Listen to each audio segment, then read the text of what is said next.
Good afternoon. Today is the 28th of November, and I want to talk to you about two very important things: Brexit and alcohol. We'll come to what the sort of link between those two is just in 1 second. So, it appears that some news came out within the last 10 days that the European Union is saying that every single car from 2022 will have to have a breathalyzer kit fitted to it in order to start the engine. More news than this, which is even more ridiculous, is that every single other car will have to have one retrofitted by 2024.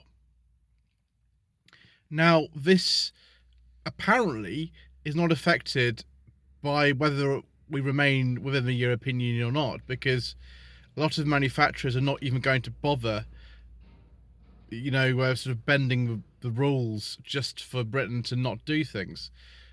A lot of government departments have said that they will just keep the same legislation in terms of cars and driving that they would have done would be remaining, or we're leaving. We're just going to keep it the same within the lines of the European Union, so it doesn't sort of create too much bureaucracy. I mean, that's perhaps a subject for another time, but let's just look at how this actually might work.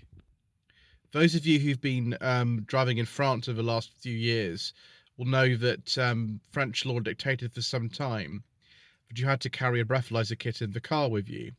Now, this wasn't law in the sense that you had to use a breathalyzer kit before you could start the engine. It just you had to have one in the car. I really don't know why.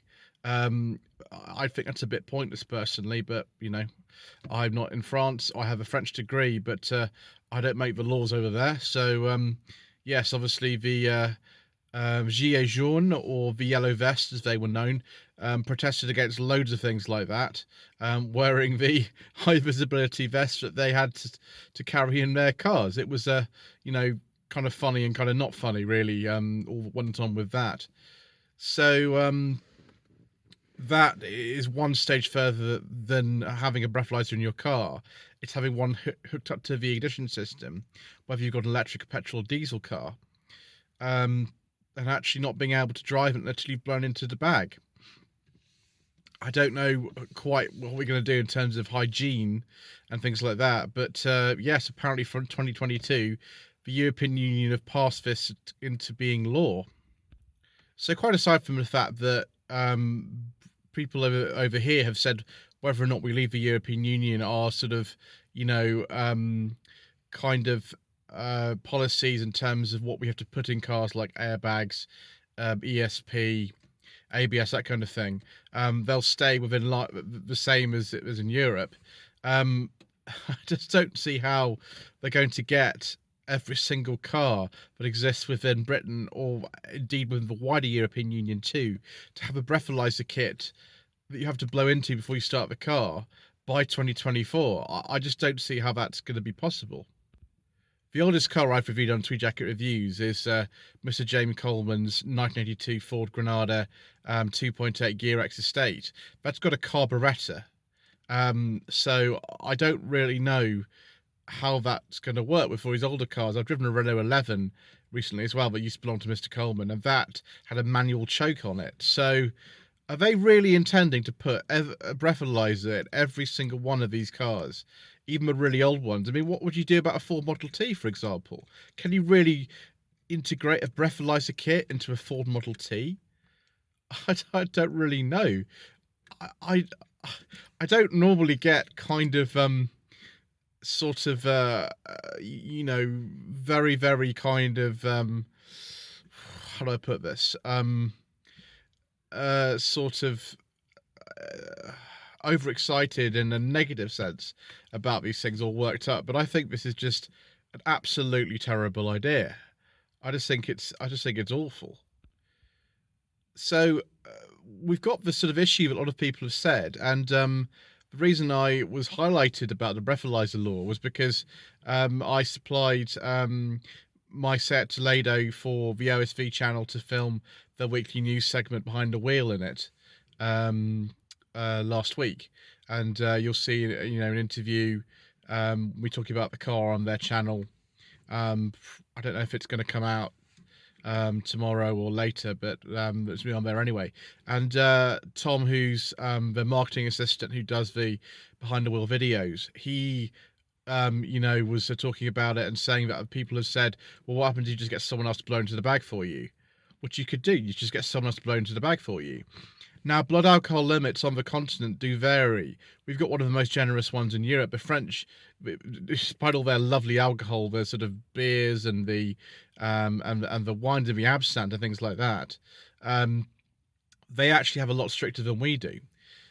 So yeah, these are going to have to be calibrated differently from every single country that they actually are installed in, because everyone's got a different blood alcohol limit. And in some places it's high, some places it's low, some places I think it's non-existent. So that's going to be a bit of a problem too. And exactly who is going to pay for all this?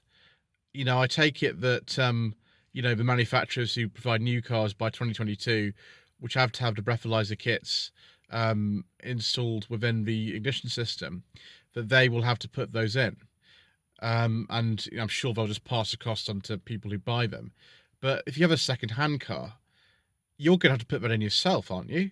I don't see anywhere kind of saying that, we're going to help you out by putting a breathalyzer kit in your, I don't know, in our case, some of my Lady MG3, this is a 2014 model.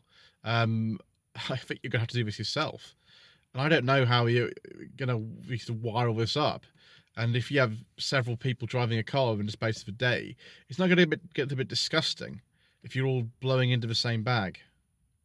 So there we go. That's my rant about the new European Union breathalyzer laws, which I just firstly think are terrible. I just can't think of any really kind of positive reason apart from the fact that they might stop some people drinking and driving, but I think people will find a way around it because that's just the nature of it. But anyway, please leave a comment in the description. Sorry, in the boxes below. I'll put a link to the description of an article that I found about this as well. It looks like this has been passed within the European Union. Don't forget to subscribe to the channel for more automotive antics. And don't forget to also visit my website, www.lloydvehicleconsulting.co.uk, and my Facebook page, facebook.com/Lloyd Vehicle Consulting. Thank you ever so much indeed for watching.